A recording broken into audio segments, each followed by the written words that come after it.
Hello and welcome back to the final video on the SEN tutoring sessions, and this one is about interventions. So in this video we'll be looking at what interventions are, how to use them in learning, different interventions, and assessing progress using interventions. So if you've worked in a school environment before, you will know that interventions are used in school settings and they are one-on-one with a student who is struggling in a certain area and needs bringing up. But in tutoring, we can also use interventions to focus on an area which is outside of the academic realm. So they can be class-based or activity-based. I prefer them to be more activity-based, but you can also do desk work interventions, and they are used to help behavioral, emotional, cognitive, and social issues. So realistically, in the tutoring world, we will be more likely to focus on the cognitive and social issues, as the behavioral and emotional side would be more what a school would focus on. So it's a focused teaching session which is deviated from the existing teaching practice. So like I said earlier, it's to focus on an area which is not in the general reading, maths, literacy, and it's focused on something else which maybe the student needs building up. And it's a great tool for building a relationship and improving non-academic based learning. So how to use interventions in learning. So they should be fun and engaging. You should make sure that the student you are working with, they can be game-based. You need to make sure that they're looking forward to it and they're excited by it and they're really fun and engaging, like it says in the text. So I like to use them as breaks during the sessions. So if we have 20 minutes of subject like maths, reading, or literacy, then we can finish with an intervention which is just a break from the standard learning. And they can be games or activities. And it's important to make sure in the first few sessions you assess a cognitive or social issue that your student has and plan on how to improve it. So later in this, we will look at different areas which you can look at and focus on, and then how to plan different interventions according to those. So they can link to learning, but make sure they're enjoyable. I personally don't like to link it to the learning. I like to make it something completely separate. But if you're learning something in, say, history or reading, and you want to keep that thread going through the session, then that might be a good way if that's the only thing that you're tutoring. So change them over time and adapt to improvement. So if you have got a game-based intervention, make the game slowly harder, which is again improving those skills. So if you find that they are finding it really easy now to be following by the rules you've created, then slowly make them trickier to improve maybe different areas.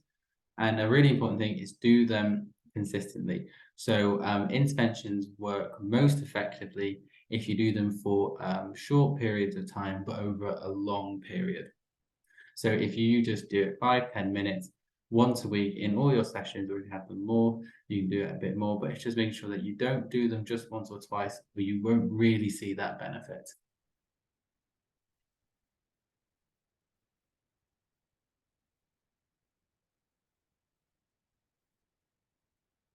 Different interventions. So these are areas which you might assess that a child needs to develop, and then you can plan a fun intervention to work on that. So let's look at some cognitive-based areas. So concentration is a big one. If you've got a student with ADHD or autism or a certain area of CDD, they may really struggle with their concentration. So you can create a fun 5-10 minute game which is centered around them focusing on something. And you need to make sure that you're planning it so they are sitting down and they have to focus.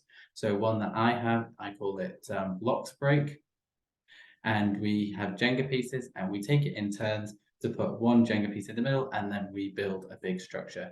And then we have 2 each, and then we have 3 each, and we're building a big structure. But the main point of that is that the student is sitting still, she is focusing, she has to watch what I do, and then I've slowly adapted it over time to make it a bit more strict with her having to watch what I'm doing. So it's really helping her concentration skills.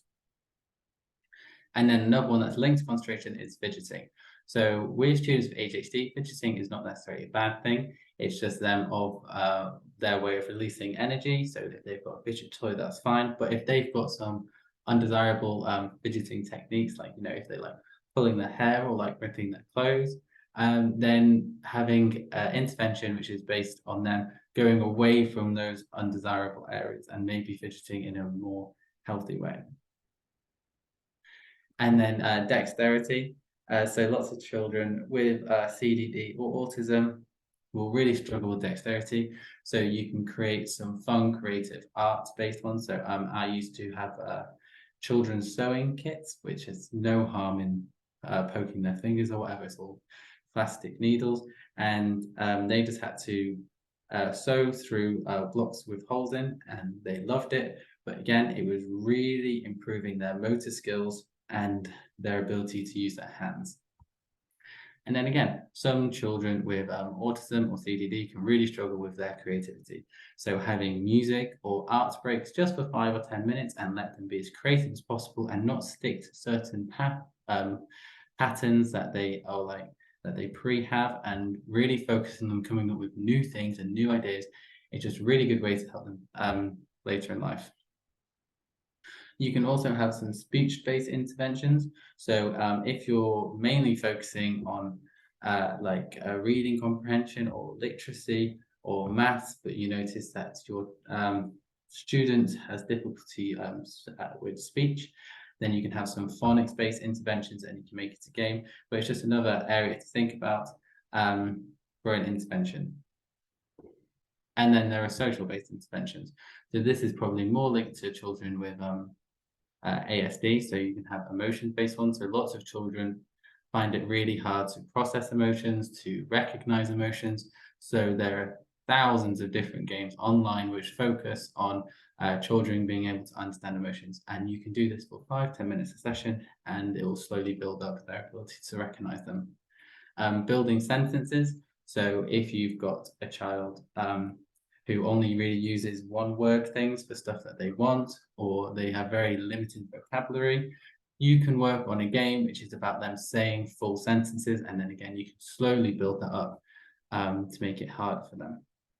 So comprehension. So again, with ASD, lots of students can find it hard to with their reading comprehension or comprehending pictures. So they might be able to understand what it is of, but not what it means. So they will struggle to understand what would happen next in this picture, or they might read something and fail to understand what it's about. So you can have different interventions to help them with their comprehension. And then team games. I've done interventions before where I've got siblings involved, and if they really struggle to play with other people or work with other people, then they're having team games with a few other people, if that's available, is a great way of building up those. And then again, following rules. Lots of children with ADHD and ASD can really struggle with rule following. So you can easily build some games which have very strict rules for them to follow. And lastly, making friends. If you notice that you have a student who is constantly complaining about struggling to make friends or build relationships, then you can easily have a few interventions which is based on that. There's thousands of resources online to help you with stuff like this. So lastly, we have assessing progress of intervention. So it's a lot like assessing progress in an academic setting. But you use your first sessions to understand what interventions you may need to use. So again, while you're thinking about future academic lessons, you can also be thinking about outside areas which you'd like to improve with your students. So track the progress and build them up slowly. As this isn't going to be the main area of the sessions, you will be focusing on those more academic type things. You'll find a lot slower build up. So it's good to kind of track it to kind of see where you started out and where you've got to. Make sure they're targeting specific areas.